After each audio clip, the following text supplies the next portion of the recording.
Hey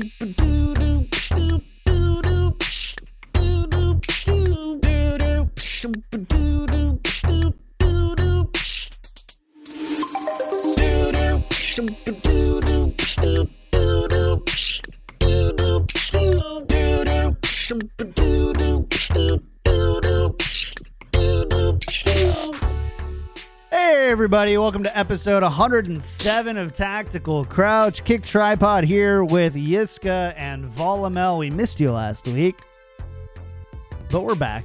And we've got a ton of stuff to talk about. Thank you, Overwatch League, for holding all of your news announcements until Monday morning at about 10 a.m. so that we could kind of talk about it when it's breaking on the show. It's going to be a ton of fun.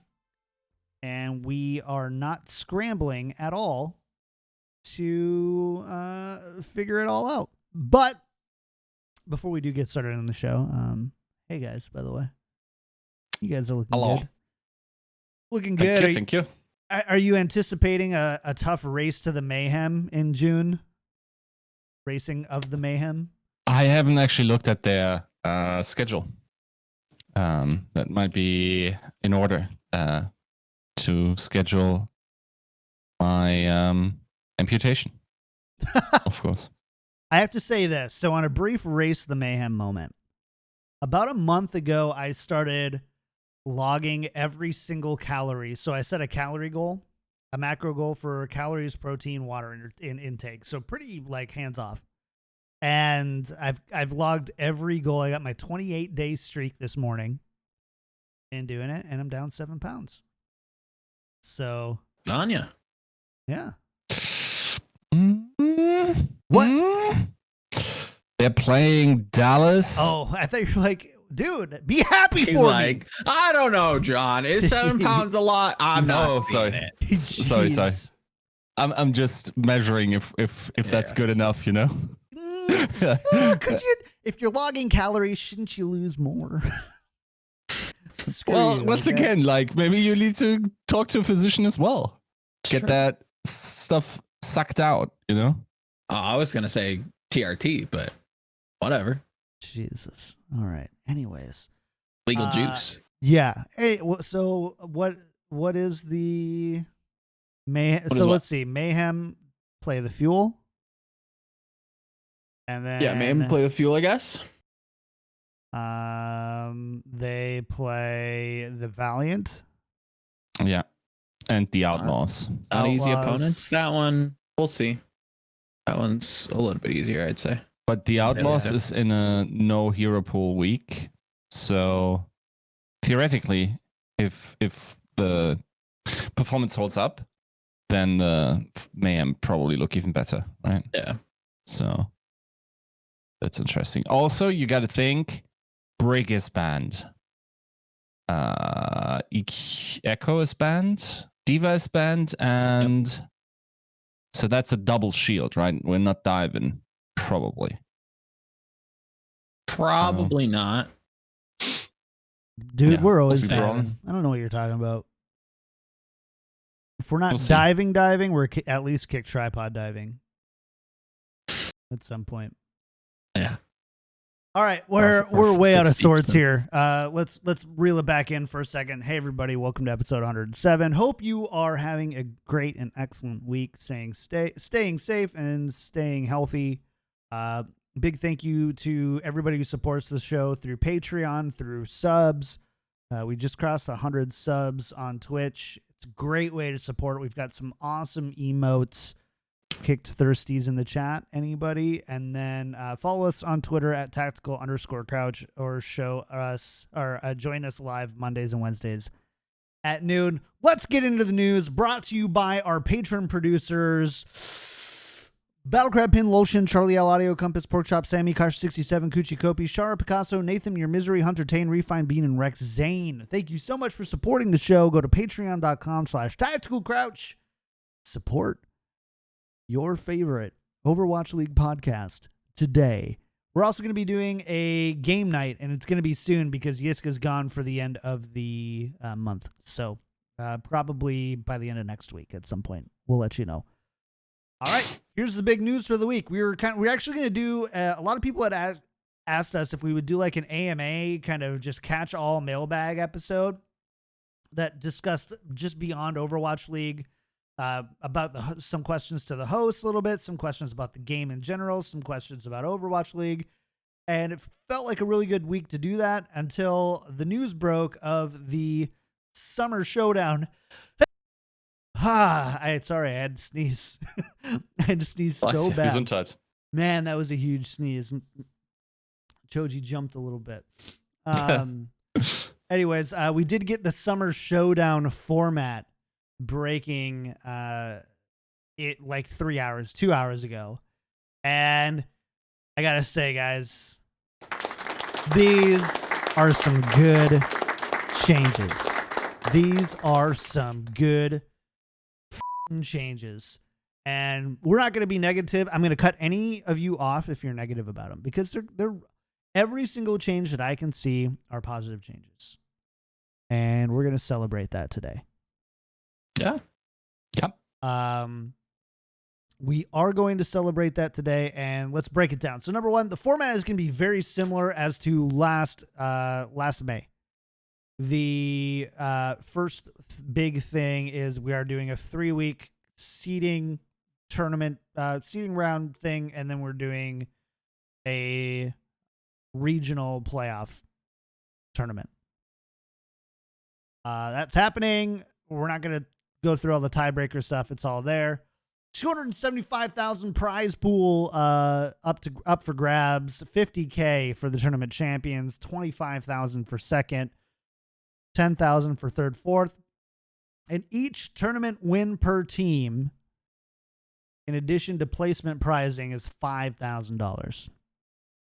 I believe this is the same exact groups from May Melee. So Chengdu, Guangzhou, Hangzhou, London, NYXL, Shanghai, and Seoul in Asia, and everybody else in North America. Now let's get to the big changes. And we're not going to stop to discuss them until we go through all of them. Number one, hero pools are suspended for all tournament matches. All hero pools will be available. First to 3 maps until finals, with first to 4 for the grand finals. Higher seeds, actually, that's all the same. Here's the change. 2-week hero pools. And the second half of the Summer Showdown will be no hero pools. So 2 weeks of a hero pool, and then 2 weeks of no hero pools. So 1 week of seeding rounds with no hero pools, and then the tournament weekend with no hero pools. And that is where we will cut in and let you guys interject. We've been asking for, to be fair, the removal of hero pools, I think, kind of generally, but I think we all have kind of come to a point of understanding that a lot of people like hero pools in some format, but the frequency was oppressive. They've doubled the length of a hero pool to 2 weeks. Joe, you were probably the biggest critic of hero pools, I think, of any of us on the show. It's been removed, and it's also been removed from competitive play completely and indefinitely. Yeah, I think that's that little smirk, I tell you. That's kind of the cherry on top, is that they're completely seeding this idea that like everything has to be uniform, and I think there is like an elegantness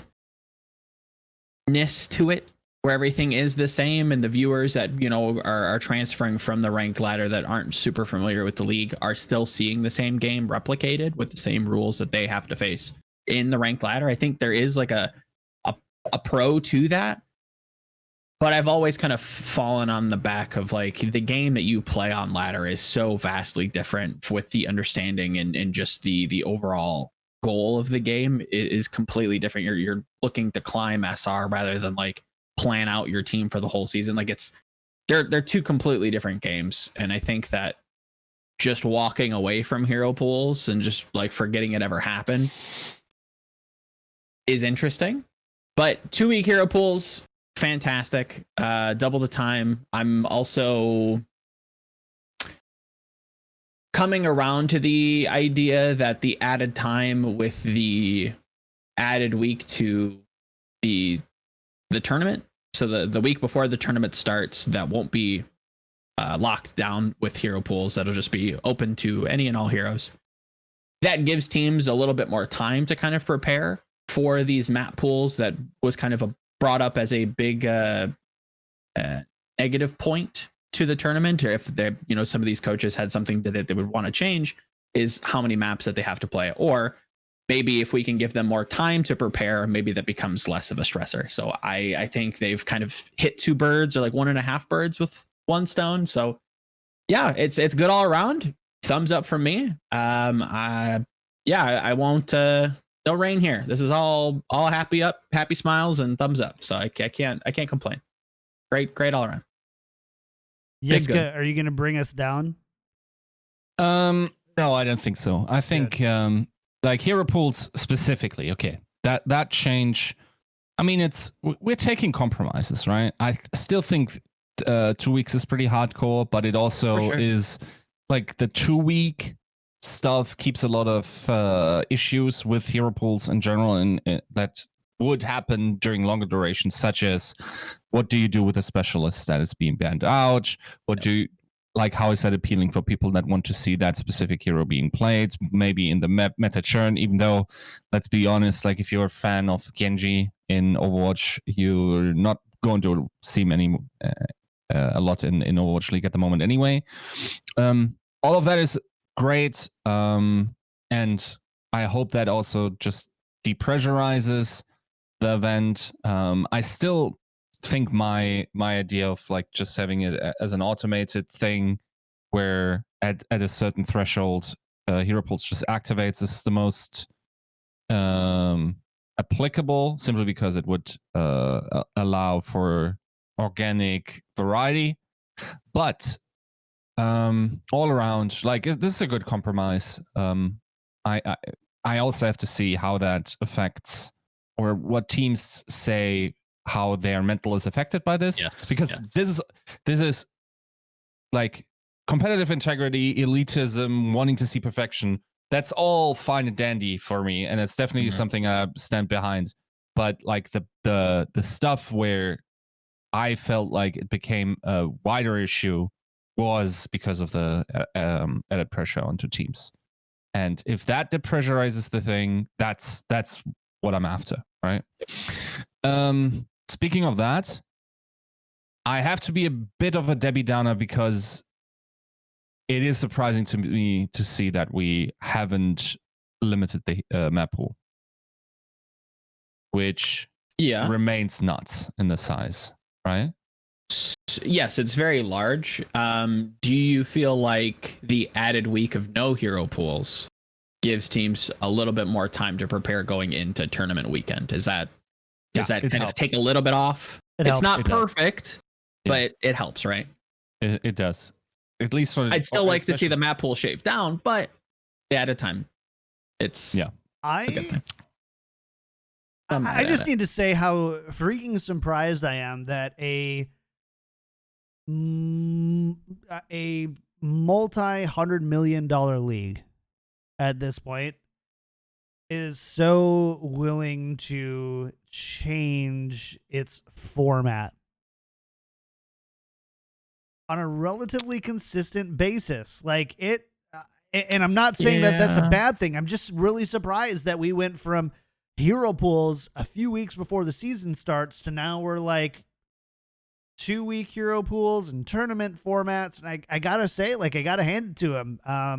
With all that, I mean, it's weird because like with all the money and cash flow in, you'd expect like a promise to be made and then a deliverable from Overwatch League. Sure. And it either is at the point where it got so bad that they're just like, just do whatever you need to do to fix it. Or on the flip side is, it's not about that. It's about the format. It's about making a really great league. And we're in a season that's scuffed for so many reasons. So let's make it fun to watch. Let's reward the teams. Let's reward the players. Let's reward the fans. And I gotta hand it to him. Like it's a great show of a willingness to listen to feedback. I think it sucks because I know a lot of people were especially harsh on, not especially harsh, but they were like really harsh on us individually and as a show for hero pools and being so I don't want to say this sounds disingenuous. Yeah, negative on it. I wanted to say like pro health, but at the same time like negative towards the format because of the side effects it introduced. I am also like if I can have one somber note in all of this is the thought I had this morning is I wonder how many, if any, the answer could be zero. I wonder how many coaches, players would still be here if this hero pool format came sooner. I don't think that would change much. I think it might like extend their interest in the game, but I think a lot of the people that retired or kind of walked away from things either had like extraneous circumstances like Elivote, or just kind of fell out of love with it, and it's like I'm just not about it. I think if they perceived, and that's the wider point that is really the underlying messaging here, if they perceived that Blizzard got a lot more receptive to what teams have to say, especially those with endemic backgrounds, I think that could have given hope to a lot of the players, as they would feel that in some small way they have a say in what their league looks like. And that's also through the grapevine, the type of feedback that I'm getting from like upper management, where it's like it's getting to a good point where it's constructive, and we're changing. I mean, it's just like, it's not looking at the results and the stuff that is being changed. It's pretty obvious in what direction we're coming, right? Like who suggested that type of stuff, the tournaments and whatnot, and it's good to see, and that's probably something that should give people hope.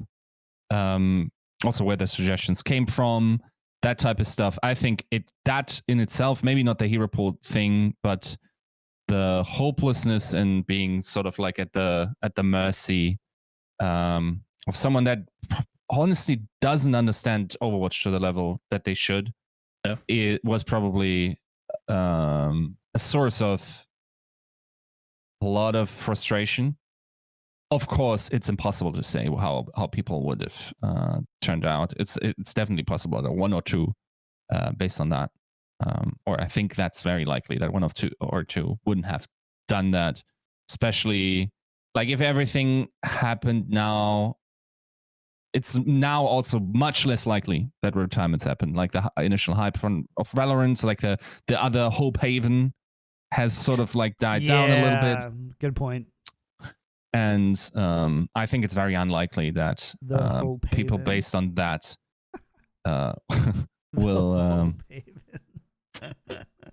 I will say continue to leave. So in that regard, it's good. What will you say, Joe? I think we kind of still have to hold them accountable, kind of to Yiska's point, that we are on an upwards trajectory. People are very receptive to the tournaments. What I would hate to see happen is we roll into 2021, a healthy version of hero pools has been found, whether that be 2 weeks, 3 weeks, a month, whatever it is. We have these tournaments that have been receptive, and that just all goes by the wayside, and we go back to like the whole traveling thing once this COVID nonsense goes away, right? And we just completely forget that 2020 happened and all of the progress and kind of like emergence out of the hole. We kind of lose all that ground that we made.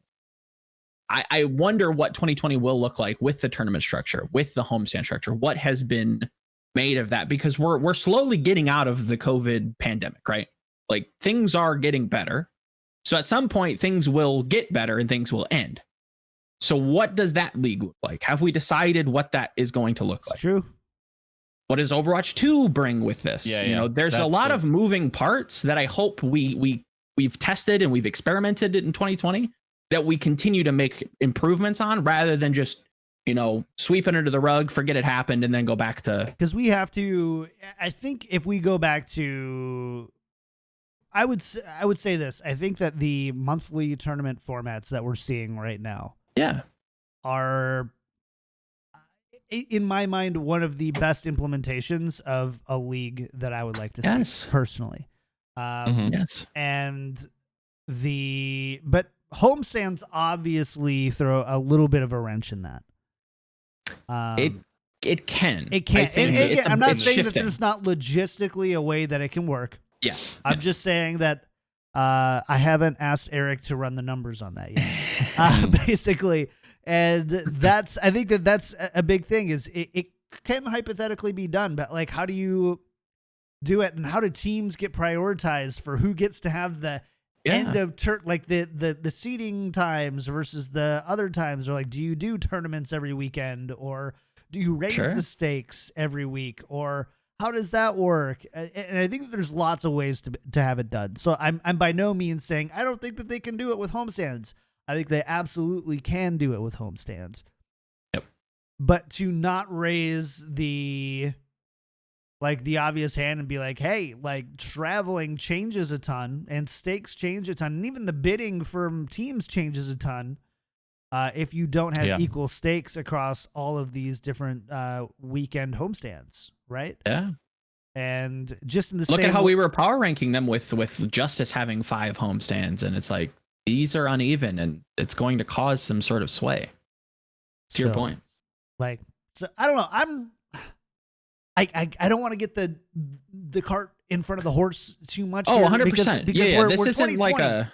But it's so exciting, right? And like, honestly, I haven't given a lot of thought to 2021 because the first half of the season was really difficult for me, like personally as a content creator. I love Overwatch. I spent so many freaking hours playing the game, researching the game, making videos about the game, obviously talking about the game.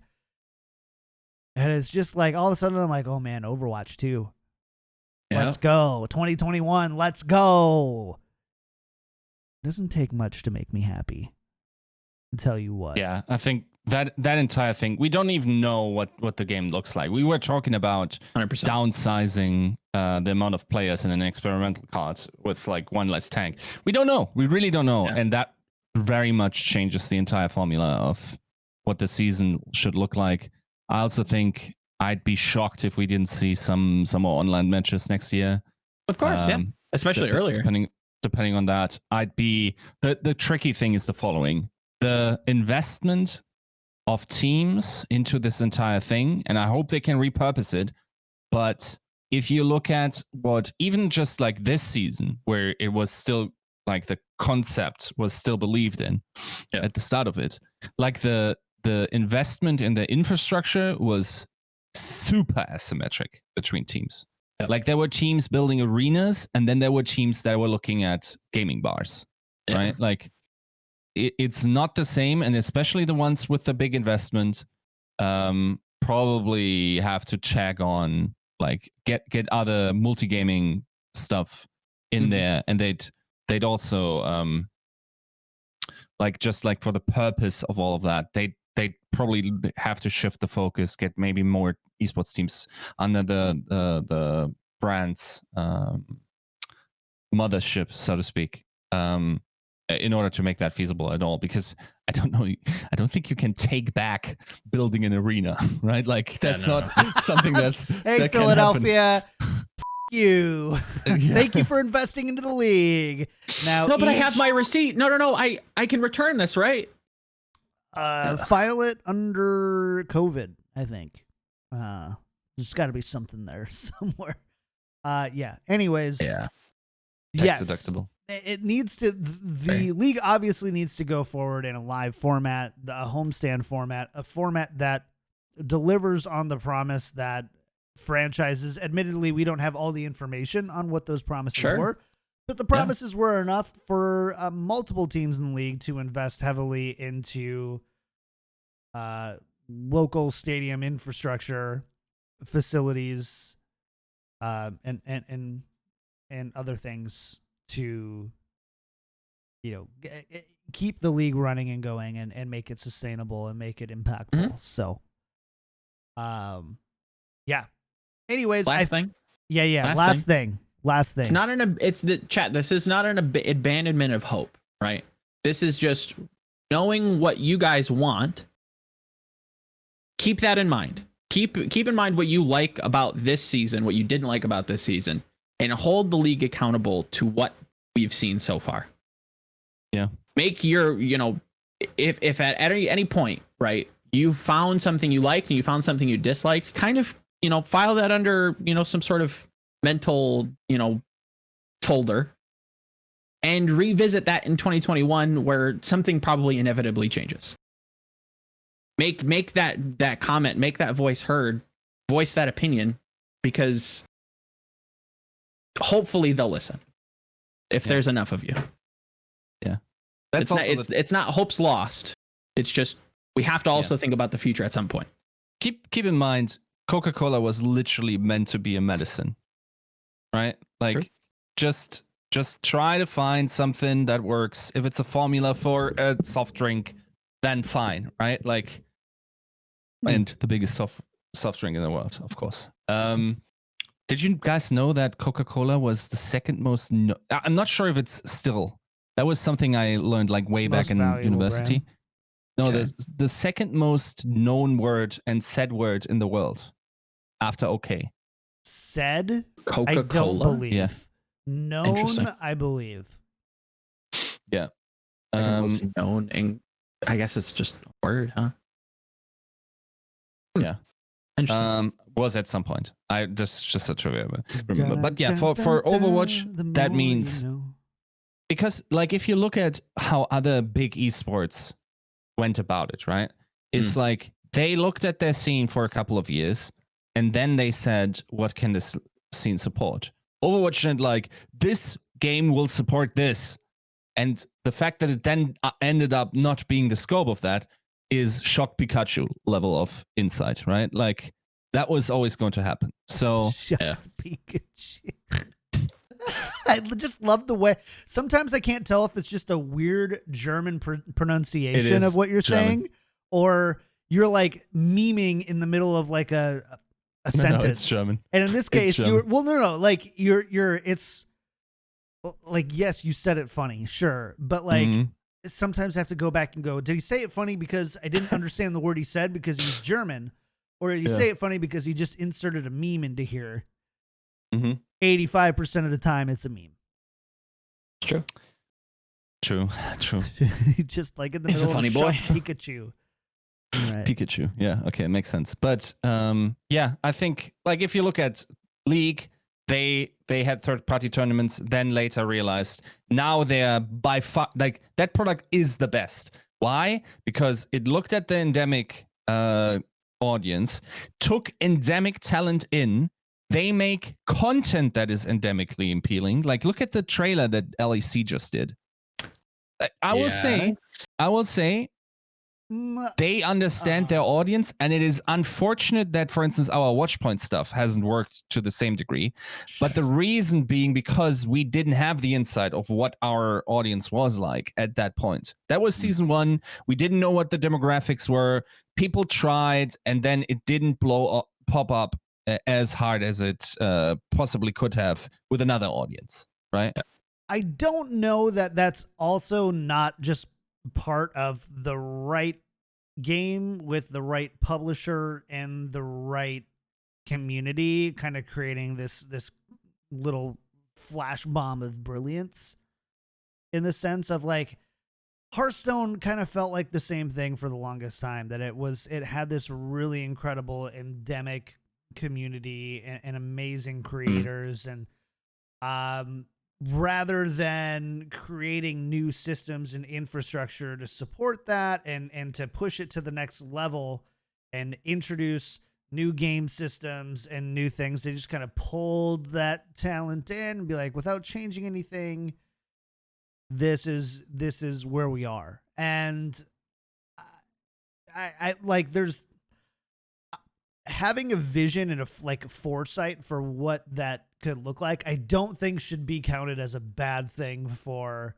game developers, but having a rigid, which I would say the Overwatch League team's vision for Overwatch League in the first 2 seasons, from what we've seen and the changes that we saw get made or not made it feel very rigid in the sense of this is the vision we have for the game. This is the vision we have for the structure. This is the vision that we have for the league, and we're going to execute it.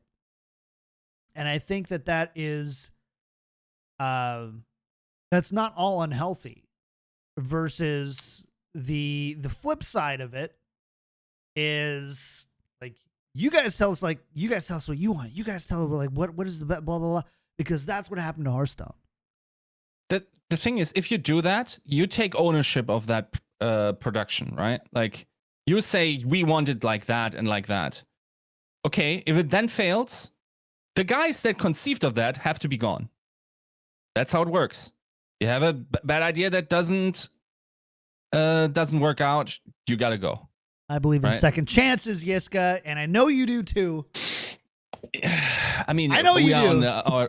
We are on our 5th or 6th chance at this point. With sure. I still like the metaphor of parenting in that regard, where it's like, in comparison, like, what you want to be as a parent is give your child as many options as possible, and like make sure that they, to their heart's desire, can follow a career, right? And then when they show an inclination, Dad, I want to go to art school, you financially support that. What Blizzard did was, we got a business, you're going to lead, like, you're going to be part of this business, you will have no say in what the future of it is, you're going to be like big business. And we didn't know if the genetic makeup of our game, like our idiosyncrasies of a character, of that child's Overwatch, was going to support that approach. It might have. It is vastly more likely that it wouldn't have. Yep. Just like it, and also just like being able to create it in such a way and manipulate it. Like, game design art is so unpredictable and is so like contextual to the environment that a game exists in, right? Like, a game that was not great 20 years ago is now not that good anymore, because the growing systems, because like the message it sends, like everything decays, right? It is not possible to necessarily like fully engineer an amazing game that will always like evergreen style interact with it, right? So to test the waters and then also look what people like, not say what they like, but go off the impressions, where the numbers lead you. Of course, also take feedback into account, and then just give the game as many options as possible. The thing is, the problem with all of this is that it doesn't lead the same return on the parent company as it does otherwise. Because now Overwatch is in a position where, yes, it said we're going to do all of that, and therefore we can earn more from all of that. But by doing so, they locked out creative impulses. Like, they homeschooled this child, and we don't have the ability now. Like, it's like, sorry to the homeschool kids out there. So you're saying Overwatch League lacks life experience? And Overwatch also hates their parents now. Yeah. Or hated for the longest time. And now the parents are coming around and going like, you know what? You were right in this, right? Like, I don't know, I really wanted you to flourish, but now it's like, right? Yeah. And maybe art school is okay. And Overwatch is coming around saying like, yeah, we understand. Thank you for giving us a little bit more.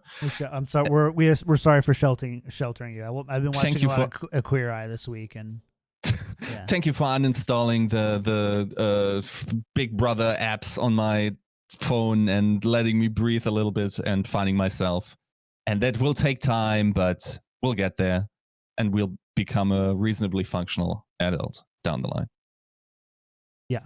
So, all that to say, we did it.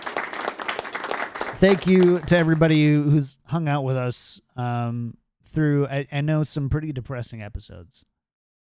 And I blame Oh, well. I blame Joe and Yiska and not myself at all. 0% responsibility on my end. And Over here now? just Thumbs kidding. up. No.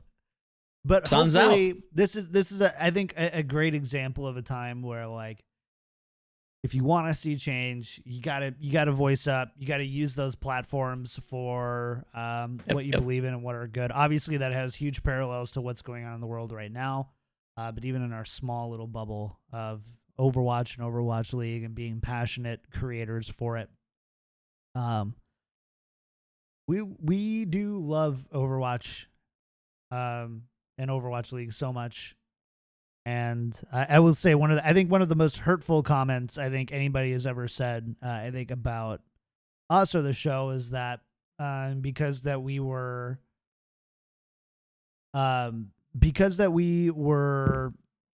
very critical of the league and of the game at certain points, especially this last season, that we had no passion for it, that we didn't enjoy it. And that we did it for clicks, the drama. That is the most insulting part of all of that.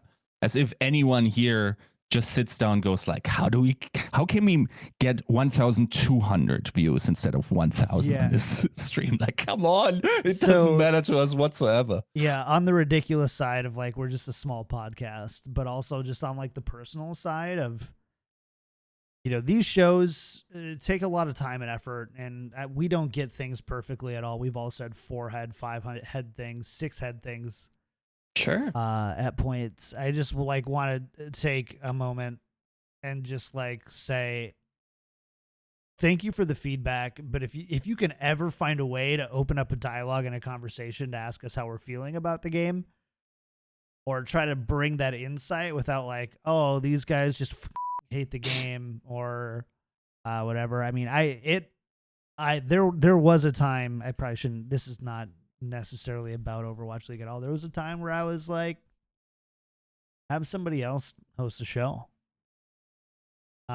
Just have somebody else do it. You're right. I don't know as much about the game as I should, and we do keep coming back to the same thing. Maybe I'm just not the right person to, be clicking the buttons, and the right person to be streaming the show and saying the patrons in one breath. And that's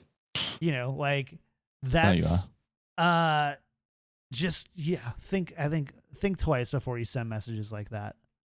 And we will continue to do our best to be honest with ourselves and with everybody else. This is we only do it because we like hanging out with each other. We're doing a Valorant podcast because we really like Valorant and it's a fun game to play, but we also really like doing content together, and we're going to continue to do that. And, I'm just going to delete your mean comment anyway. I think at this point, and just delete it. There you go. At this point, I'll take the Joe route. I don't delete. You can voice your opinion. I delete. I just ignore you. I just don't listen. There's no point. But I think that's a topic for another day. Mm-hmm. Yep. Anyways, sorry, that was a weird emotional tangent for a second. But we love John. We're happy he's here. This is about any of that. It's just it feels like we can take a breath out for a moment. And yes. We can sigh of relief and kind of go that's nice, feel guys. a little bit vilified. Is that the right word? Vilified. No. I guess justified is the second closest term. Feel a little bit justified and see what has come. Because so many creators did use their platform for it. But yeah. Anyways, vindicated. Thank you. Vindicated. Sure. I am selfish. I am wrong. Dashboard Confessional, I think, is the song. Pretty sure. I think that's from the Spider-Man soundtrack. Anyways, never do that again. Never do that again. Okay, never. Listen. Of all the things, what do I have here? Thank you for investing in your favorite anime girl. And you're gonna judge me. True. You're gonna judge me for the things I do on the show when you record. Thank you for investing in your favorite anime girl. Come on, get out of here. That's what you get. Get See what I have to deal with every out show? of here. Jeez. Anyways, ton of movements going on in the Overwatch League this week and last week. We haven't really discussed them all because we knew that there was going to be so much movement. It didn't really make sense to hammer them in one by one. I'm going to try to be as organized as possible as we talk about these organizational changes. But please do understand that we're probably going to revisit, go back and forth on a few of these. Let's start with the Toronto Defiant. General Manager Jay officially retires. And also the Toronto Defiant add Numlocked as a player. And I love how everybody has to qualify it as a player. Every single place I've read about this, except for like the actual press releases, is like they signed Numlocked as a player. Nobody said that about Hacksaw. They didn't go Hacksaw. NYXL signed Hacksaw as a player. They just knew. He's like, oh, he's playing. Numlocked is signed as a player there. So Toronto making some moves. Yeah, I mean, moves are made, and Toronto is one of my teams that I think need the most love right now. They need something to move upward. They need something. Yeah, they have a history of not having the best return on staff. But that said, from all I've heard, Jay, good guy. Sad to see him go. This stuff's stressful. It's not easy on anybody, frankly. And hearing some stories about the stuff that he had to kind of sacrifice to try and make the team the best that they could, it was tough. It was not pleasant things, and it's sad to see him go. I mean, the thing is, in esports, nobody goes home after 40 hours, right? And especially if you have a family, it can be very taxing. Also, I think because they also were living in another country. I'm not 100% on that, by the way. Oh, sure. But like, yeah, it's rough. And Jay, like for me, always excelled at communicating and keeping an open channel towards the fans. As a like outside of the competitive success that Toronto had, I don't think Toronto fans really have any reason to complain about how the franchise interacted from the very early Jay and Bishop to that was for those that don't get the reference. It's just like the reveal stream in the suits, keeping an open channel with fans, with the fan group, being pretty transparent with what's going on in terms of the roster, his vision for the roster, and then also like it's rough to be a GM in Overwatch League. Also, and I don't know anything about this, but like it's also an extra challenge, like being a GM of a roster in and he just DM'd me saying like I said that I didn't know, and but yeah, it's hard because as a GM you're very likely to be an endemic force in your team, right? And I don't know how that worked with Toronto, but I think that's an added burden to get people to buy into the vision. I think that is something that, like for instance, I would expect the GM of NRG, of San Francisco Shock, to have a very different task than someone from an org that wasn't endemic, because NRG was in esports for a long time and they sort of understand how all of this works. You probably don't have to care as much, and we've repeatedly said it. GM is not like GM in the Overwatch League. Like the title is very flexible in what it has to do. Incredibly fluid. And yeah, it's sad that he but also at the same time, like it sounds like it's a decision that's well thought through, and he has been in esports before that as well. I think 6 years he said in his retirement post. So hope he finds someone else, because like honestly, if you've been at the top of an esports org and you did it so long for such a long time, that says something about your work ethic and professional attitude, where it's like you're not the 9 to 5 guy. You've reasonably proven that you are willing to go the 50, the 60-hour weeks and get the job done. That's just the nature of this young industry. And I hope also that the Defiant finds an app replacement. Big shoes to fill in that regard. That's kind of where I'm worried about this org in general, is that Overactive Media really has some rot at the bottom of their fridge. Something is not conducive of keeping people with this org, whether that's the game, it could be, right? It could just be the chaos of Overwatch just, burns people out. But why is it just focused so heavily on Toronto?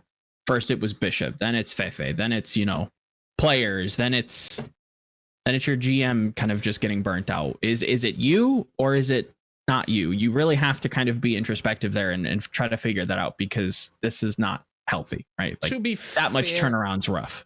I think the amount of turnaround is probably pretty proportional to being a bottom tier team in the Overwatch League. I think the turnaround on Washington Justice as such is pretty big. I agree. But yeah, the general, like, there's also a reason why people are at the bottom of the Overwatch League in terms of the ownership, right? That's what I'm saying. Yeah. So, but there's always going to be somebody at the bottom as well, and like, there's a difference between a bottom tier team performing and a bottom tier team not performing, right? And this, I feel like Toronto is a team that is, somebody asked us, we were going to do in our AMA, sort of asked us, like, who do you think are the most underperforming and overperforming teams in their league? And Toronto is, and has been, one that's been underperforming since stage 1 of last year. Like, after their stage 1 kind of strong, whatever, 4-3, 5-2. Yeah. It was initial boost, looked really great. It was just kind of all downhill from there, and just kind of mediocre results ever since. And I don't think that they have like a playoff caliber team by any means, but with the roster that they have, I don't think that they should be struggling for bottom 3 by any means. They shouldn't be a bottom 3 team. And yeah, that's kind of where I'm at. And this isn't. I know that it's situated topically next to Jay, but this is very different. This is from an organizational standpoint and saying, what have we done here to make this a repeat offender? What about this is incorrect? What have we done wrong? Because like the branding side of things, it's, I'd say it's a little bit better than others, but not fantastic. And performance wise, yeah, it's been rough to be a Toronto fan. And yeah, I don't know, something isn't afoot. But I hope that they really do some reshuffling after the season, because 2 seasons of this just isn't going to cut it. We're getting to like bad territory where it's like, okay, we all want these teams to be competitive, and you're not, and you haven't been. It's also real talk. Gladiators is getting into the NA only franchise model. Outlaws has always been that, have gone a little bit away from that. Sure. Valiant is in there. With the infrastructure we have in Tier 2 NA Overwatch, there's not enough talent to support like 4 good teams out of NA players only. I don't believe that to be the case. Sure. Like, if you want a Cavster, you're now competing against the big dogs with the big money. Either you churn out and pay that, or you're out of that race, and then you're also like, you're not a novel concept in that regard. You might appease local fan bases, but that in itself is, I think, I still remain like hybrid rosters probably, and then also honestly, now I might have to rethink that because of the lack of infrastructure. But it still feels like that is, for most teams, the most sustainable, because you're able to look at a lot of scenes in order to build a roster and aren't as focused on one and don't have to compete in that regard. So it's a rough market in that regard. And I also think you have to rethink preconceived notions of, and Toronto did that to a degree by hiring Numlocked. Like, what does your talent lead to look like?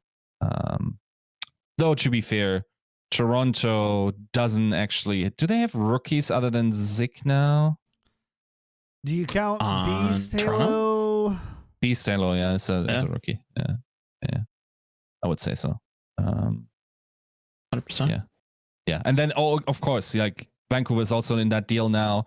Like it's rough, right? And I also don't believe I think you just need a good content creation team with translators and whatnot to make this fun.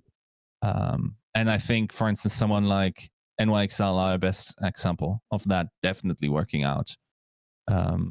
So in general, like that team has a lot of work to do ahead of itself. The season seems kind of over for them, even though there are comeback mechanics built into our now structure. But I mean, there are, but let's face it. Yeah. It's very unlikely to be the case. But even just like going far in one of these tournaments without having any, like lasting stuff that actually gets into play-ins, that is still an achievement that people will be remembered for and can be proud of. I mean, we still kind of refer fondly to, Justice Stage 4 of last year. Looked like a fantastic team. Maybe if we saw that team all season, maybe they would have squeaked into playoffs, right? Like that, we do remember that fondly. So you kind of can give them like an attaboy, but that's all you get. There's no awards, there's no checks, there's no sponsorship deals, there's no, extra resume points that you can bring. It's a pat on the back and see you next season. That's it. So if that's what we're competing for, if that's your goal, then I guess that's fine. But something's not right here with these teams. Something is wrong, and we're seeing more and more forward-facing people leave the league and leave the game and kind of transition out of esports and talk about how mismanaged a lot of these orgs are and how mismanaged a lot of these teams are. So it's like, okay, when are we going to really look ourselves in the mirror and say, oh, we're the problem, or we've got issues, we need to fix this? Dude, I'll say, coming out now, I don't know how much respect I have for that. Like this, yeah. Like especially, of course, like if you raise that issue in the entire time you were in there and were trying to constructively raise that point, then it's fine at the end. Like after you've left the system to sort of get like to radicalize your approach towards that. Sure. But like, yeah, I don't know. I hope that internally something like that was voiced by everyone that does this approach, right? Like, I'll play devil's advocate, but it's like, if I'm a GM, I have my problems with my team and my org, and I'm trying to work on that. But I also hear that your team has problems very similarly. It's like, well, what can I really do to help you? I've got to fix my house.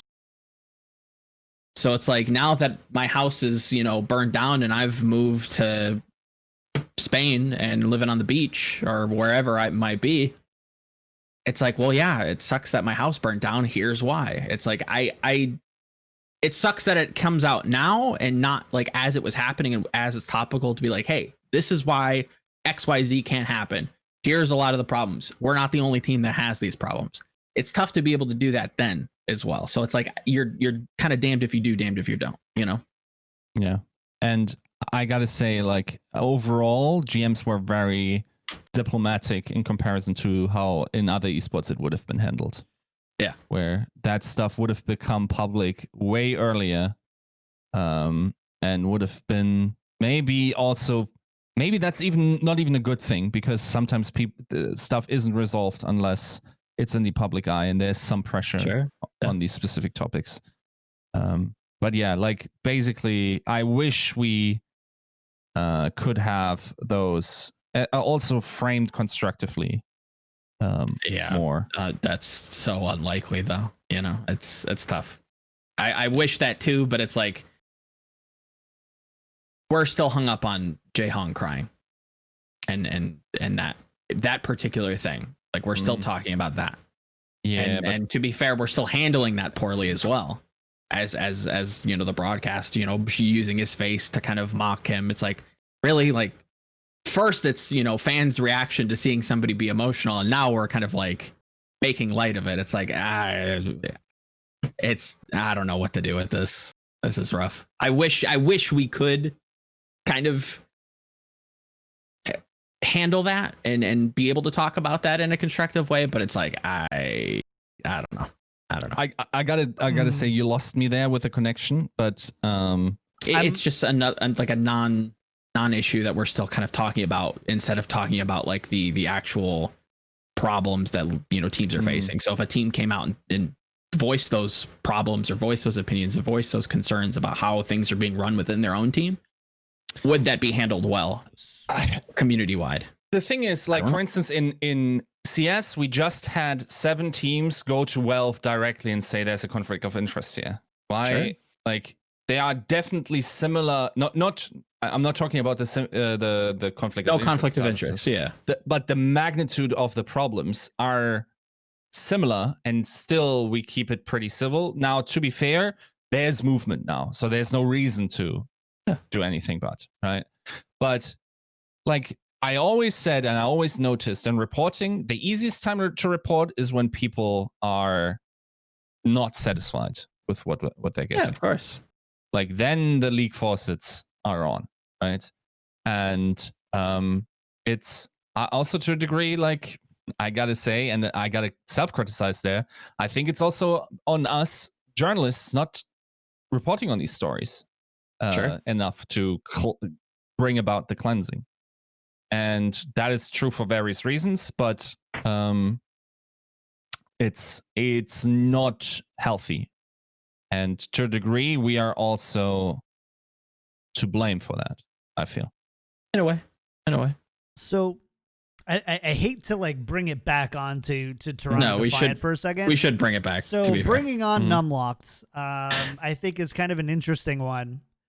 And I want to hear your thoughts. So I think there's kind of 2 schools of thought I'm seeing right now. The first one is that Numlocked is here to play kind of the primary tank role for Beast.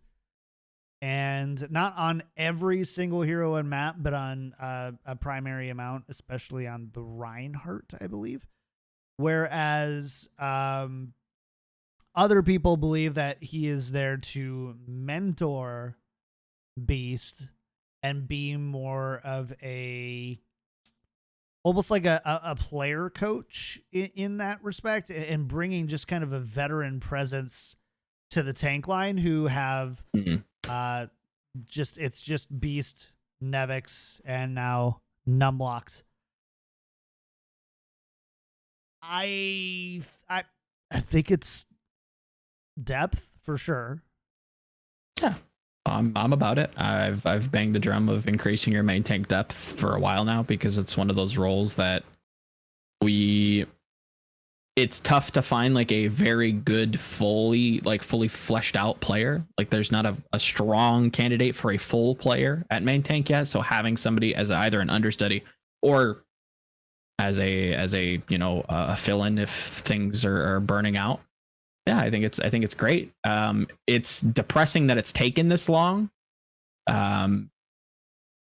This is a main tank player that's been performing very well for a very long time, since his days in the Overwatch League with the Valiant, and having, you know, his opinion voiced on stream about not seeing playtime and, you know, the mismanagement there. But since though that time looked like an obvious standout to be signed and never was, and it took a retirement and kind of a step back to finally get him in. So I'm very happy to see him in. It's been a long time coming. Yeah. It is kind of bizarre, like you said, to see them gamble on Beast and now, go through all this tumultuous, front end office stuff with people leaving, and now you bring Numlocked in. It's like this is not setting this kid up for any kind of success either. Like, the dream scenario would be Seb comes in Numlocked and does well and can bring this team and turn them around with Cruz. The likelihood of that happening is like very slim. Really? I think so. What is turnaround? What do you think is success? Turn around into a play-in team, I think. I don't even know if that's possible. Yeah, I gotta look at their score. That's rough. So they're 4-8 right now. It is rough. I agree. But like, what else does turnaround mean? To be fair, they haven't, to my knowledge, released the play-in formula, and if anything like that will even happen. Yeah. So we don't know the structure's gonna work. Yeah, exactly. So there might still be more like, given how malleable the season has been, I could easily see them extending the amount of playing teams or whatever, right? Like, and you can think about that whatever you want, but like that's possible. 12, right? They're 12 maps or matches. Played. So it's over half. Like season points, they're over half, but they are not like. It's not an impossible number. I agree. It's a big ask. By the way, Numlock feels like such a Baroy signing. I don't know what is. Like, just like I feel like Baroy found a number or a stat on Numlocked here to kind of like just steady, remove the wild card, let him go. Like let's make it happen. But yeah, so 12 to 21, they've got 9 matches left. I have to look at their actual schedule. The thing is, this team, I looked at the schedule. They have Vancouver Titans as first, which is easy. Beatable. But then Atlanta Reign and Dallas Fuel. Tougher. Tougher. Infinitely tough. And like, if you want to make any claim to that, you got to pop against Atlanta Reign. And here's why I think it is theoretically possible, is because Toronto had a shot calling issue. Like, as soon as Cruz came in, they had a way better grasp on tempo and brought it to the shock as well. Numlocked is not a quiet guy. No. So let's also keep in mind, like, that there is, I mean, okay, why am I raising this point? They know each other. There's pre-existing synergy. It's not a big one. But in that regard, I think you almost gotta play Numlocked ahead of Beast, who I think also was calling a bit, and that to be fair, like, we know that Seb has shot calling chops, was that in the past as well. Yes. And gotta say it, you gotta reintegrate Shofor in some way. He has to play. Like, for this team to be scary, this man needs to play again. Ideally, if that would be the perfect scenario, I don't know if that's possible. Even if, so let me pose a question to you, right? Let's say they were to perform well without Shofor, and that confidence in that core of the team kind of rebuys him back in. Let's assume that he's kind of, disillusioned with how Overwatch is going. Let's say he's, kind of on the fence of, stepping away, but the confidence in the team and their recent performances has kind of brought him back into the fold. Would you even then play him? I mean, with a commitment towards, like, I don't know what happened, but again, hopefully, big speculation on my part. Yeah. So, like, depending on what happened, I can only answer that question then. I don't know. Sure. It might have also just been like a strategical decision or whatever. But like, we have seen Shofor this season. I think it was against Philly, where Toronto very early played against Philly. Looked fantastic. Shofor was within 10% of car pay. You want a player like that playing for you. You do. And you now have the ability to support that without having the necessity to call. So you got to make it work somehow. Like I agree, but that's how that's where I'm speculating. It's like, okay, with a player that good, with Haksal, with Sinatra, with every other great player that just doesn't see playtime, it can't be due to performance. I find that very difficult to believe that we're just not going to play, LeBron James. We're just not playing him today, guys. We know Surefour isn't playing because of performance. Yeah. But the thing is, there's much less, like, we know there's burnout issues in Overwatch League. Right. Right? Like, maybe he had time to decompress or whatever the issue might be, right? So, in that regard, I also think it, to a degree, Surefour's legacy is on the line once again, where it's like this guy had a nuts career, and every once in a while we consider him like one of the Hall of Famers, just like based on how long his career flexibility, like never really being on. I'm trying to think back, but never really being on like a top tier team. So he was never like somebody to like. He always had to have the backpack on, I think, in a way. Mm-hmm. And it's definitely not the way I think anyone wants to see Surefour go out. No, like he has the chance to come in, and if they pop really, really hard and he plays like he played against Philly that match, then there's definitely a possibility for them to make playoffs or at least have a very deep tournament season run. And we, like, of course, a lot of it is also, how many matches are they in? 30, was it 13, 14? Let me see. Toronto. I still use it. 12. Okay. So they have 9 matches left, right? Right. Cutoff, usually for play-ins, if we have the same play-in number, was around 0.5. So 50% win rate. Mm-hmm. So you need to win 4 more than you lose. So depending on the rest of your schedule, and especially if you hit a lot of the bottom tier teams, even though they admittedly all got stronger recently, and I think we're going to see a second wave of, like, a second wind, no pun intended, of those bottom tier teams.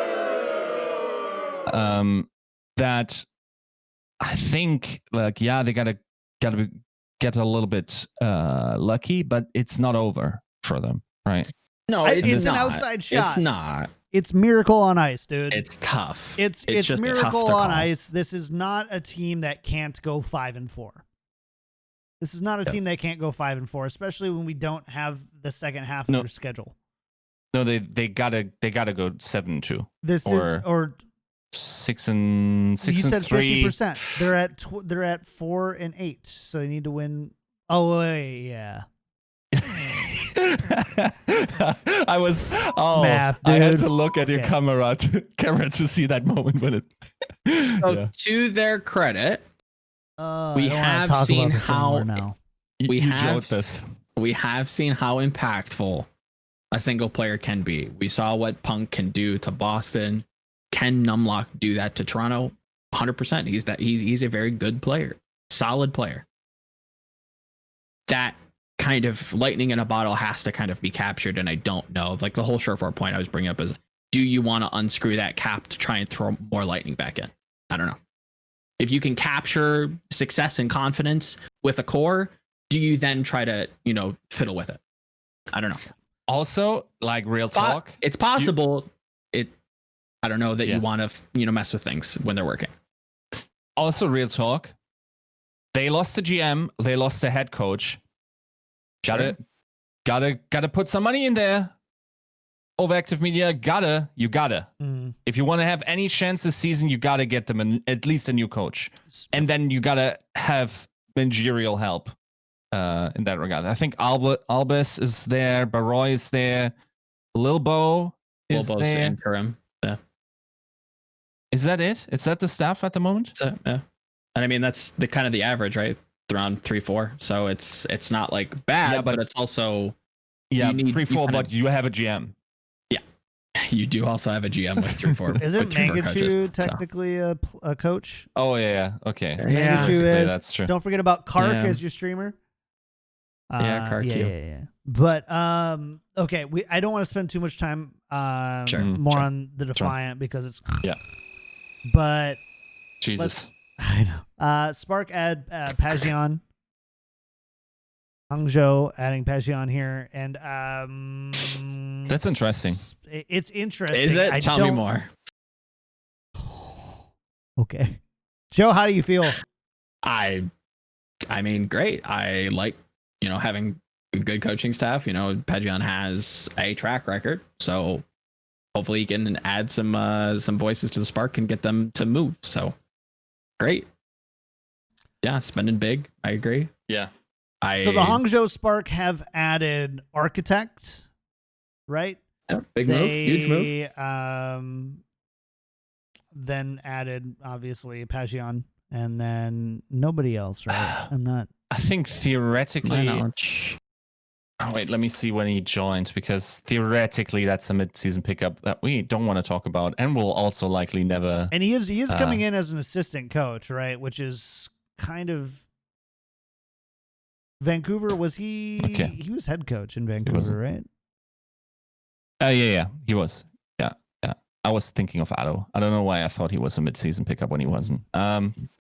But yeah, also sort of plagued by roster size restrictions. I think they still have a bunch there.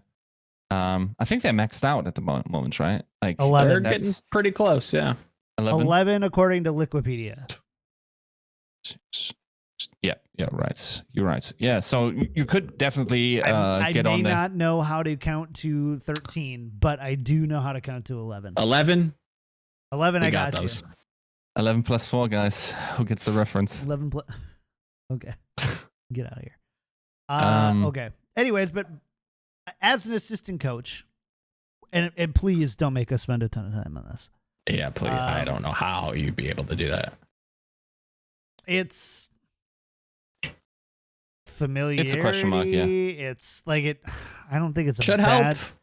I'm just very surprised that Pagion. So the fact that Pagion is willing to go from a head coach role to an assistant coach role, to me, like I'm going to put speculation hat on, means one of two things. Number one, he's not planning on staying there for long, but he's in Asia right now and he needs to figure that out, and that's the offer he had. Yep. Or number two, the other teams in the league are not too high on signing the head coach that let and again, perception wise, that let the Vancouver Titans roster fall apart. And yes, we can dissect and place blame and fault anywhere, but that's a theory I've seen and I'm bringing it out there. I think that theory is cooked, as the kids say. I don't know that Pagion had much to do with the ineptitude of the management. I'll also say there's a third possibility where it's like Chinese horse going like in the club, dude, like just like throwing money at people. It's very possible. Dream brings up a good point too, in saying teams aren't really making head coach changes mid-season as well. Not if they can help it. Exactly. Toronto is, or not Toronto. Vancouver fill. is. So, but yeah, Justice as well. Chat bringing Justice, definitely another point to kind of get to. But they're not making head coach changes. Actually, teams aren't imploding. True, but that would make more sense, right? If Justice is going fully Korean, with the retirement of John Galt. I don't know if we want to completely segue into that. We can. Any thoughts on Pagion besides that? No. It should help the Spark, I'd imagine so, but it's tough to see how far that's going to raise. I don't know enough, to be honest, like to comment on this at all. Yeah. I'll be out. So NYXL signed Hacksall. Mandu is eligible to play now as well. Oh wait, no, we were going to Justice, weren't we? Yeah. Mm-hmm. Yeah. That would. Let's go to Justice to make that point. Justice is going full Korean. They drop Elevote. he was on stream and in his quit longer. It was pretty obvious that he wasn't super happy about it. Ultimately, he's like, it's obvious I'm not going to be playing on an all-Korean roster, and sitting and watching players play that I can't understand is not conducive to me at all. John Galt retires. Yep. And Stitch's 2-week contract is extended. So to a full term, yeah. To a full term. So, the Justice they're at least making moves, right? They're going full Korean. They are. They only have 6 active players right now. Yeah. League min is 7, correct? I don't know. League this keeps min changing is year 7, to year, so. as far as we know. Maybe Yet was the one to correct me last time when I thought it was 8, and he's like, "Oh, it's actually 7 now," but they haven't told anybody else. Yep. And now we don't know. I think it was 6 for a while, right? Wasn't that the case? Is it 6? I think it was like there was like a mid-COVID moment. Mm-hmm. Where they're like, I remember them announcing, "Hey, you got to be able to field the team, guys." But it's COVID. And then they gave like the 14-day contracts. That was kind of when the same announced, but I'm pretty sure that was just kind a of one 7 of those reiteration. unenforceable, like the unenforced laws thing too, where it's just like, unless you're not fielding a team, like, we get it. Luna the dog is active. So there's okay, fine. I got it. Thanks. Oops, I didn't mean to hit that again. But anyways, yeah. Okay. Dream's take is completely true. I agree as well. I'm kind of waiting to see like if anybody pushes back against that, because I'm like, let's let the listeners in. So Dream said, I'm going to be honest and say Alavote plus Corey much bigger than Janu plus Stitch, and I agree. Not on a fully Korean roster. I disagree. Well, of course. I 100% agree, but those are like the type of players that you kind of try to hold on to for dear life. Do you think they didn't try to hold on to Corey? Not well enough, I guess. You didn't think they didn't try to hold on to Corey, and you think that nobody else cared, and Corey didn't go shopping for other teams if he wanted to keep playing in Overwatch League, and there was something that could keep him there? Probably not, to be completely honest, right? Like I think you're on the right track. I think you're on the right track. I think that Corey is a phenomenal player, and I think that the Justice and any other team right now looking for a DPS would be dumb not to try to retain or sign him. Yep. And the fact that they aren't mean one or two things. Whenever a good player isn't being signed, it means that they don't want to play, or it means that they're toxic as. And yeah, I don't see Corey as being the latter. Not really toxic seem like as the person. I've seen. I've seen he's got a strong personality. I've seen he's not everybody's cup of tea, but that's far different between just being toxic, right? So if he. At the same time, we have seen Overwatch League teams just totally drop the ball on signing good players based off of assumption or busyness or otherwise. Myeongbong, great example. Big steal. So, but I think the most logical answer is that Corey is not in Overwatch League because he doesn't want to be there. I don't know. Or he drastically priced himself out, I guess, maybe. What does price themselves out mean? I doubt that he's really searching for a check. I think he just wants a commitment to a good team.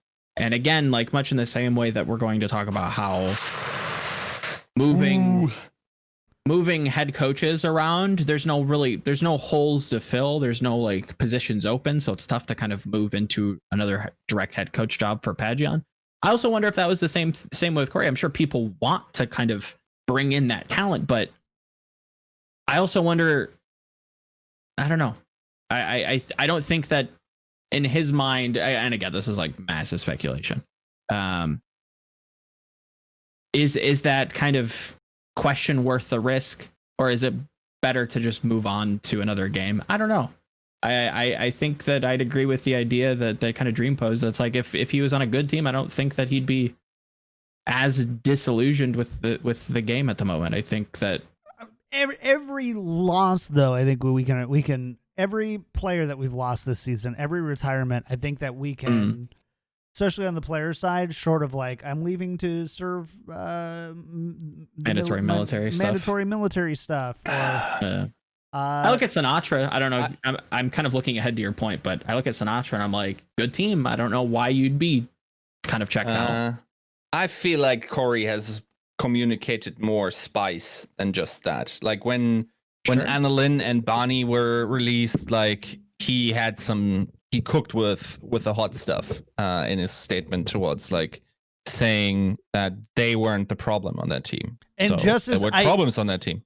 I also think that as this is coming out, I think that there might have been earlier, like we just saw like ball in gone and then people gone, boom, boom, boom, boom, boom, boom, boom. It almost feels like somebody at the Justice woke up and pulled a bare hands. And it's just like, we're going to go Korean. Yeah. We don't need your GM. Hey, do you speak Korean? Oh, you don't? Oh, okay. Well, peace out. Hey, do you guys speak Stratus, Corey? Do you guys speak Korean? You don't actually, do you? All right. Well, peace out. Thanks.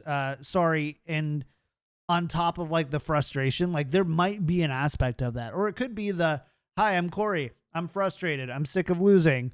This is going on. Cool. Corey and Stratus are not happy. Where do we go from here? Well, we go full Korean. Okay. Well, we can't have a GM who doesn't speak Korean. We can't have like these other players who don't speak Korean. So let's start making the changes and let's like rip the Band-Aid off. Speculation, chat. I just need to like. This is speculation. I right don't now. think that's it. Don't you? And I also will say, like this situation doesn't remind me of it's not similar to the Mayhem situation because like the talent pipeline in NA hadn't collapsed. And okay, so we gotta think from the two different positions, right? If you still got Corey and Stratus, right? Yeah. At that point, you make a very different decision towards like hybrid or not. Do you? And then if you're, yeah, of course. Like if you got Corey, you're way more inclined to stay hybrid than when he already left and now you got to make the decision. Like that is most definitely, I think, going to be the case. And yes, it's challenging to like, as we said, to compete in that specific market for these high quality NA players, but you don't need as many if you go hybrid. And of course, it's also about like we've heard it a lot from the Valiants. They talked about like trying to find structures they can support, and I'm a big advocate for that now. So now, post Corey and Stratus retirement, and like even post being the keyword. Like, yeah, that might be like maybe I'm on board with that, even though I think you got a very good flex tank in Elevate there. You totally do. Where you can build. Yeah, you do. Of course you do. Where you can build on there. I'll also say like what Dream is saying about Elevate being better than Janu. I could see an argument for that, honestly. I think people like it's hard to see Janu succeed outside of that runaway system, and there's different like going into them would completely blow the show, like the scope of the show. But I'll say I'd be surprised if he does well, and it very much depends on what kind of a structure Justice will have. So while I think the Mayhem, like mid-season last year, I was against it, and I also don't think it like these decisions necessarily now contributed to the Mayhem being as good as they were. I think it's a fundamental leadership change that brought this about. Oh yeah, of course. And that is Somebody more came the to management story with a plan. than them. Yes, like both in the head coach position and in the GM position, that gave a direction. I think, like, even though, like, you gotta say some of the stuff that Bare Hands did now helps the Mayhem as well. We can't say it otherwise. We'd be disingenuous. Some of those Not the players are point, now playing. But nobody was ever saying Mayhem shouldn't go full Korean ever. Even yet on the show, he didn't say, I didn't want to go. It's not that I didn't want to go full Korean. He said, I didn't want to go full Korean in the middle of season 2. Yeah. That's true. And, like in a post Corey world, once again, like that's where my decision's different. But I think it was preventable. I think there's definitely a universe where both Corey and Stratus play this entire season. Elevate is on that team. I agree. And you can improve it. I totally past that agree. point. That core. You actually get rid of the problematic people on that team, which I'm still not convinced of are being rid of. And Interesting.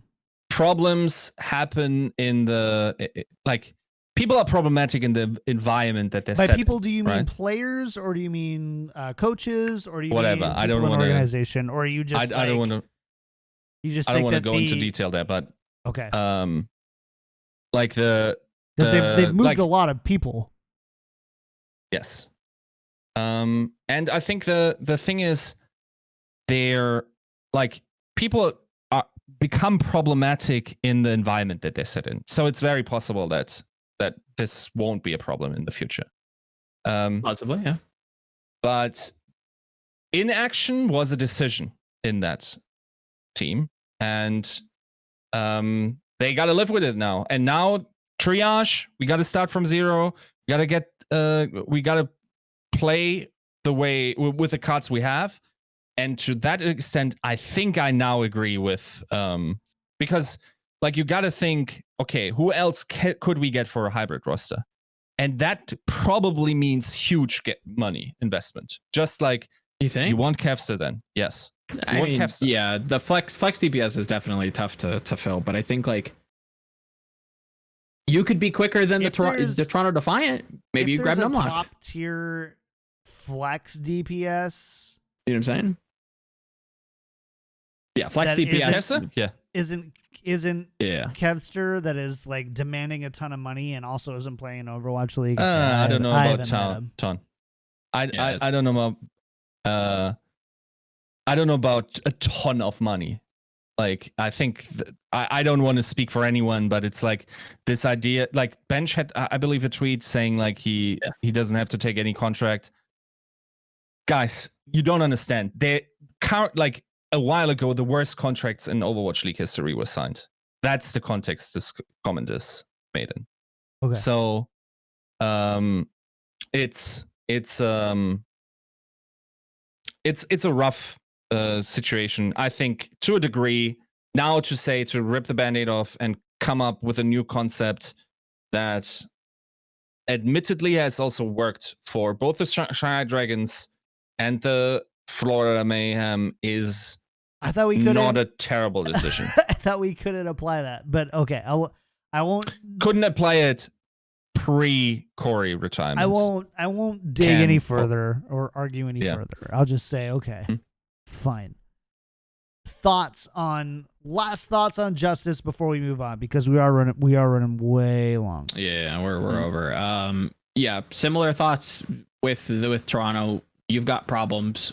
You've made a lot more moves in terms of restructuring to, possibly fix that. So, commendations there. But if this is triage, then I think we need to level up our first aid a little bit more. Yep. Only thing I will say is I feel awful for Elevate. Because it really feels like this was a decision that was made that he's not happy about. That I feel like he feels betrayed by. Yeah, and again, like speculation. I mean, he came in in late 2019, didn't get to play, comes in, busts his ass, missed that, don't care. Like, this kid got done dirty. Like at every avenue, this kid just got railed. Like I feel for him. Like, it just feels bad. Elevote, I think, deserves better. And he at can the do same it. time, like after everything that's happened to the Justice, I hope he finds like an owl team and he's happy and like that happens, because I don't know. Yeah. And it made it sound like that Justice were willing to keep him on, but he's not gonna play. Yeah, like I don't know. Like at that point, it's just a pity paycheck, and then 2021 comes around and you're out. Like then they're asking you to leave. Yeah. Good on him for just saying like, nah, I don't want this though. It's also rough if you think about it. Like Western flexing is actually quite stacked to the point where you probably can't expect like him to like I'm sure like every decent GM would try to get the player in your home, not least because you're going to probably get something out of it as in a buyout or whatnot. Yeah, but sure. like if you think about the Western teams, like they have Space, they have Nevix, they have McGravy. There's no reason to upgrade on these positions, right? Or would you disagree? Is there anyone? I think it's like a considerable upgrade to the point where I think it would be disingenuous for me to like really comment on the Nevix. But I think Elevote's just good enough that I think that'd be kind of an upgrade. Period. That's the name. That's the only one I can. Yeah, Elevote is, support, but I don't like know. off, especially unless there's some sort of like intangible aspect of it that we're just not thinking of. Like there's some sort of synergistic or crusty brain level game plan for it. Yeah, I don't think so. It'd be tough to put him behind Choi. That's rough. Well, you're really not saying with I'm not saying with the shot. I know what you're saying. I know what you're saying. The like I have this specific spot for a player, and only this type of player can fit into that spot. You have to have like a very long-term vision. Yeah. No. I'm not saying. I'm definitely not saying. Yeah, I know you're not saying shock. Okay, I know. Some people in chat are bringing up Dallas, which is interesting. Like in my mind was already wait, they're going Korean. But apparently not. So yeah, that's on the table once again. Let's talk right? about Dallas. Dallas did Zachary retires. Mm-hmm. And Paintbrush has been traded / transferred / sold to the Dallas Fuel. I don't think we have actual confirmation about what it is. I saw 2 articles say traded. And I say traded for cash considerations. Yeah, it was just like again, all that. It's just weird semantic crap. But anyways, the Dallas Fuel making a couple moves. They definitely aren't like headline breakers, I think, on this one. No, they're definitely not. Zach leaving, I was kind of skeptical to begin with. That was kind of like a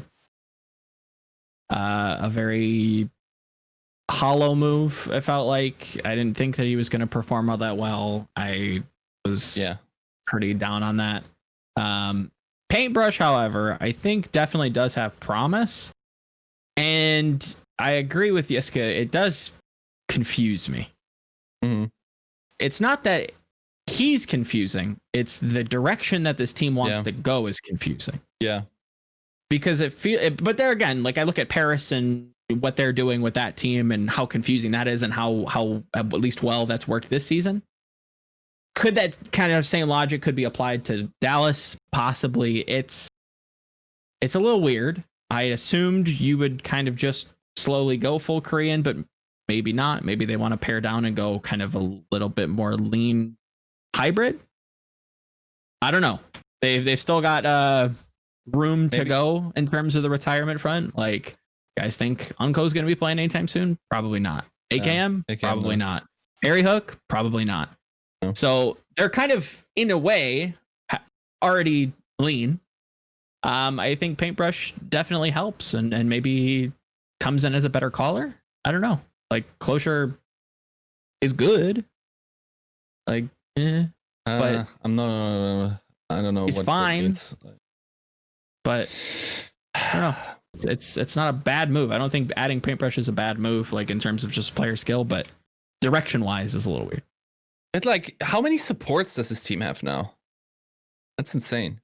They have Crimzo, and then they have Anko, and then they have Harry Hook. Yeah, like a sort Trill's of like still on this team that I constantly forget about. Oh yeah, They have Trill. Harry Hook, Yeah. Unco, Closer. Crimson Closer and plays. Paintbrush. Yeah. I would say Zachary is kind of good got 5. in Valorant. Like hopefully he has a future there. We'll see. Would be nice to see that. But yeah, weird, but also another team that looks to go hybrid apparently, and then I wonder who they are going to compete with for either this season still. If they're going for more, do they have space? 2, 4, 6, 8, 10. Yes, they have space. They have one slot. Okay. Space. I don't hate adding for gladiators. Yeah, definitely does. I think adding Elivout is a nice look for the future, though. I don't hate that. It's not to say that Note's immediately being replaced, but I think just having that talent on your roster is going to really solidify you in case of emergency, in case of meta switches, in case of whatever. Burnout, travel. We don't know what 2021 looks like. Great free agent on the market. Elivout deserves a spot. I don't know. Might not start, and that's fine, but you can integrate him into the future plans. I think it's a good move. I think it's a move for the future. I don't hate Ellie to fuel. Not at all. I don't know who else you get unless you believe that Note's career is going to continue, which is interesting. And I'm not sure if I necessarily disagree with that. Yeah, I think he's performed quite well this season. Mm-hmm. I don't think he's so. Yeah, it's hard for them to build. Yeah. We have to end on the last big one. We don't really have enough time to do it, but we need to do it anyway. So I'm sorry for cutting you guys off. Hacksaw joins the NYXL. Mandu eligible to play. And there's also a rumor that they may be getting rid of Libero and Nene. And Nene. So Nene here's the thing. Right? So there's this Reddit commenter who has made a comment that was largely dismissed, but is a relatively okay leaker who's called out like 4 trades or 6 trades. 4 of them have come true. The last 2 that have not come true are Nene and Libero going to the Justice. Guys, real quick, slight tangent. Stop trusting people that don't show you their name. Just stop.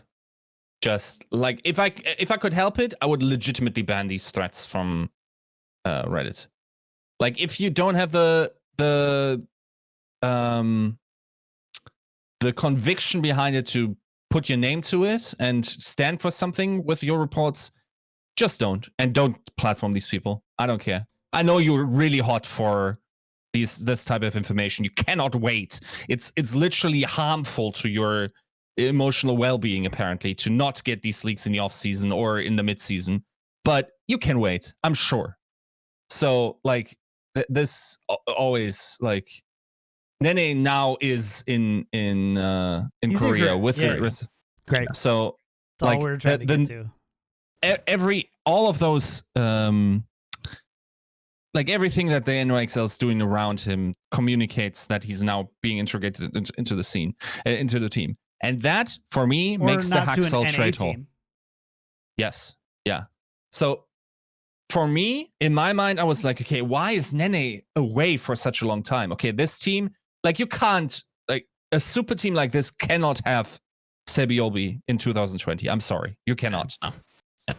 So you had to have I'm not emotionally ready for that statement, and I refuse to accept it as being said on the podcast. You're living in the Tracer only. I know. I have to ignore it. I'm just like, it's ignorance, but like willful ignorance. We'll have to talk about Overwatch royalty at some point. Willful ignorance for me is saying Sebiobi doesn't belong in OWL 2020. I mean, I'm willfully ignorant. They're mascots, on right? accepting that statement. I get it. Pine was the same thing last year. Yeah. I get it. I understand. I am not ready to go emotionally further than that right now. Thank you.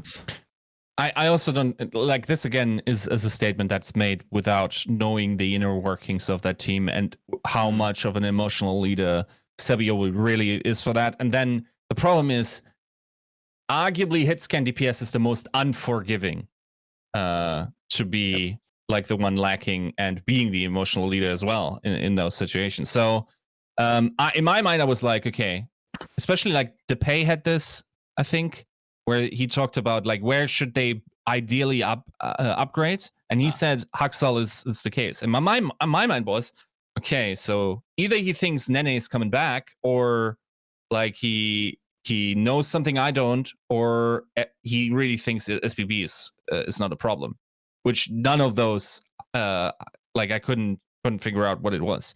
Now with Nene back, I agree. I actually agree that like if there's some reason to not always play libero that we don't know about, then Haksal is 100% upgrade over who are you and on all those champions you need him on. You don't need to upgrade Nene. He's already nuts. He's already amazing. All the other positions you cannot upgrade Mano feasibly. You cannot upgrade that backline, especially with Mandu now. Yeah, now you can. Before that, you could probably argue, but you're not upgrading Jonak. Yeah, no. Assuming Mandu doesn't suck, Yeah. I mean, so. sure. Yeah. All we need to say is we haven't seen him on an owl stage yet. Yeah. Which the thing has done things to players. But yes, I agree. Sure, fine. Let's just To be fair, also I don't expect the NYXL to pull a Dallas and have 3 main supports for some reason. But yeah, I think that then makes a good case for yes, you need Haksal. And this team is now legitimately a super team.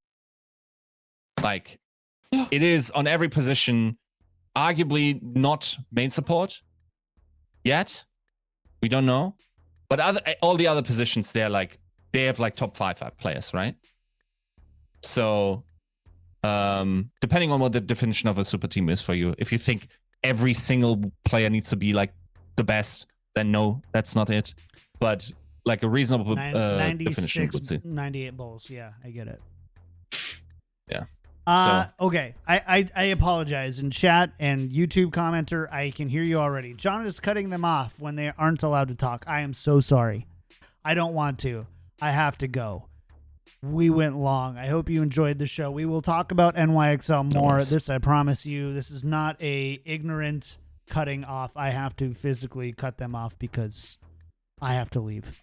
And I'm sorry for that. Keep in mind, guys, we're recording in the middle of the day and people have lives. Hours, so yeah. Big thank you to our patron producers: Battlecrab, Pin Lotion, Charlie L, Audio Compass, Pork Chop, Sammy, Kasha67, Coochie Kopi, Shar, Picasso, Nathan, Your Misery, Hunter Tane, Refined Bean, and Rex Zane. If you like the show, go to patreon.com/tactical crouch. Support the show. Support the content you love.